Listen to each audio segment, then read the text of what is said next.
मित्रांनो, आम्ही चाललोय चांदोलीला। आज आपल्या चेअरमन साहेबांनी पार्टी दिल्या।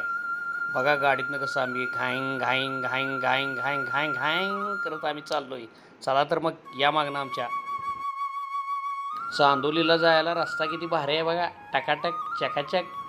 कसं पट्टे कसं मारतात बघा, पांढरं फेक। सेंडगेवाडी फाट्यावर थांबलो। या ठिकाणी चेअरमनने चटणी, मसाला आणि जेवणाचे साहित्य घेतले। तासाभराचा प्रवास झाल्याने मी पण जरा थकलो होतो, त्यामुळे मी गाडीतून उतरलो आणि विजयकुमार वडापाव आणायला गेला होता। रस्त्यातून मार्ग काढत मी रस्ता पार केला। तिथं जाऊन बघतोय तर विजयकुमार वडापाव खात होता। मी म्हणलो, अरे एकटाच काय खातोय, सगळ्यांना बी घे की जरा। विजयकुमारने हे सर आपका आदेश सर ऊपर असे म्हणत पिशवीवर वडापाव घेऊन आला आणि चार दिशेने आम्ही गाडीत बसलो आणि वडापाव खाईत पुढे निघालो। चिकन घेण्यासाठी आरळ्यात थांबलो आणि काट काट काट काट काट चिकन तोडून पिशवीत भरलं। बघा कसं दिसतंय, टकाटक भारी आहे का नाही, एकदम भारी। पिशवीमध्ये चिकन भरलं आणि लगेच गाडीत बसलो। गाडीतनं उतरलो, लगेच पिशव्या हातात घेतल्या। बघा चेअरमन कसा दिसायला लागलाय, कसा ताटायला लागलाय, त्याची पार्टी आहे। ताटतोय कसा बघा, ताटतोय कसा।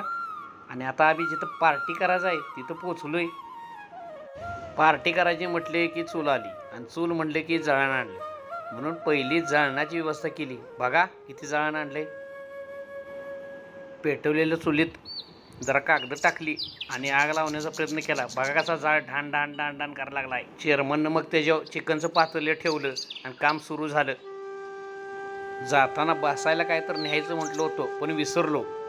पण लगेच रानातनं इकडं तिकडं साधळे साहेबाला घेऊन फिरलो आणि बघा कशी 2 गोणपाट मिळाली आहेत, किती चांगले आहेत बघा, मोठीच्या मोठी।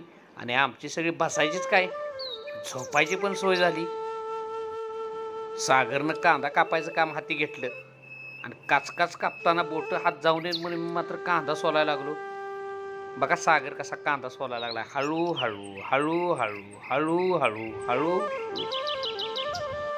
चिकन शिजेपर्यंत मोर्चा नदीकडे वळवला आणि टापकन उडी मारली। आत गेलो तर पाणी तर कमी होतं नदीत।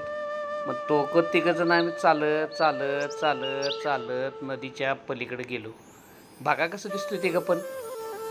पाण्यात गेल्यावर लईच मजा आली। हळू हळू हळू चालत दोन्ही हातानं पाणी वर वर वर टाकताना इतकी मजा येत होती।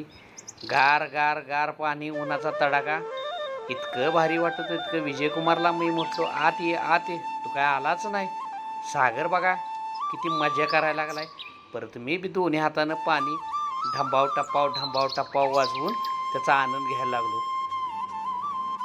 पोहून आल्यावर मस्तपैकी जेवणावर ताव मारला। तांबडा रस्सा, सुक्कं चिकन, सुक्कं मटण आणि रश्श्यावर सागर कसा ताव मारायला लागलाय बघा। इकडे मी पण एक झुरका घेतला मस्तपैकी आणि छान झाले म्हणून सांगितलं। सादळे साहेब पण खुश होते। तांबडा रस्सा आणि सुक्कं चिकन कसं दिसतंय बघा, झकास झाले का नाही। जेवून झाल्यावर हळू हळू हळू हळू पावलं टाकत गाडीजवळ आलो। सागर तर कसा चालायला लागलाय बघा, हळू हळू हळू हळू। गाडीजवळ आलो, गाडीत सगळं सामान टाकलं आणि गावाकडं आता यायला निघालो। निसर्ग सौंदर्य बघत आणि झाडी बघत घराकडे चाललो।